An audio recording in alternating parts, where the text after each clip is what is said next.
Zombies. It's all fun and games until someone knifes you. Hey, how's it going, people of the internet? My name is Creation, and today I got to fight off the zombie apocalypse. Now, this is a new mod, or what I should say is server plugin, that allows you to play some kind of infected game mode. It's really fun, more fun than I actually thought it was going to be. You may not get the full Walking Dead experience because this is not a full-on mod. It doesn't change the character models. Unless the Chinese were zombies all this time. All it really does is change the damage models for all the guns. Splits the two teams into zombies and humans.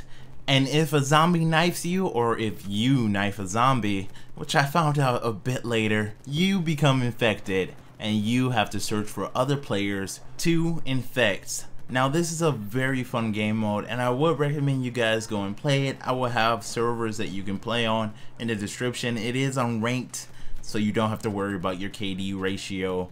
Now, you would think that this plays like DayZ or a zombie apocalypse film.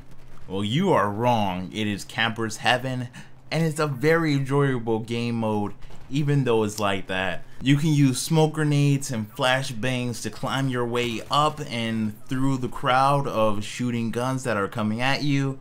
And if you meet a guy with a riot shield, today I found out that you can still defibrillate through the riot shield in stock Battlefield 4, which I found hilarious. And it's actually perfect for this game mode because most of the time there's one support guy kind of blocking the way for the zombies. I'm not going to say it's overpowered or anything. He's kind of our one line of defense, and as soon as he's gone, everyone just kind of panics and no one wants to go and fill his spot because no one wants to be zombie food. So yeah, very fun game mode, 10 out of 10, like Skyrim with guns. But where has the fun been at with Battlefield 4?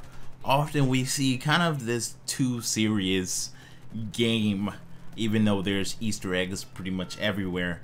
But most of the game modes, you can't just pick up and play, or just jump in and kind of have fun and don't have to worry about objectives. I've been playing a lot of Battlefield 3 recently, and I never really noticed how much I missed Gunmaster and Scavenger and tank superiority, even though right now Silk Road is tank superiority. But getting to the point, there was a lot of game modes that weren't so serious and were more fun and open to everyone. And a lot of the game modes that I mentioned just a minute ago are supposed to make their way into Final Stand. So today I thought I would do a predictions video to pretty much wrap up everything that we're going to be seeing in Final Stand, maybe, because I believe we know a lot more than we think we know.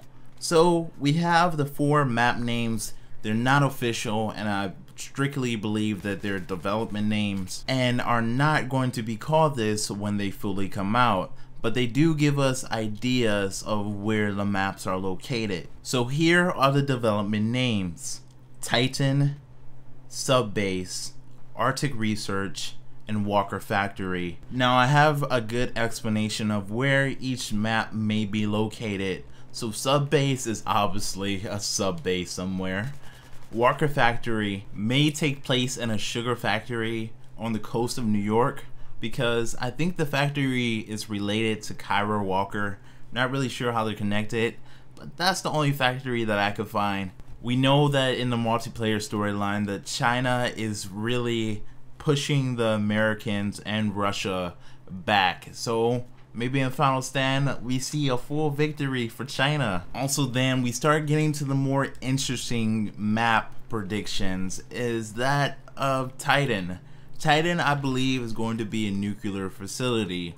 One, because Titan itself is the missile that carries the W-53 warhead, and also a while back that I keep quoting is that in Naval Strike, Project 273 came up, and that is a nuclear related topic as well. And last but not least is Arctic Research. Now this is the map that I believe we saw in the premium trailer. I believe it's going to be a very open map, seeing that there was jets and helicopters, and also that new gadget that we're going to see, the multi-kill vehicle. And also, it looks like this DLC may mix it up.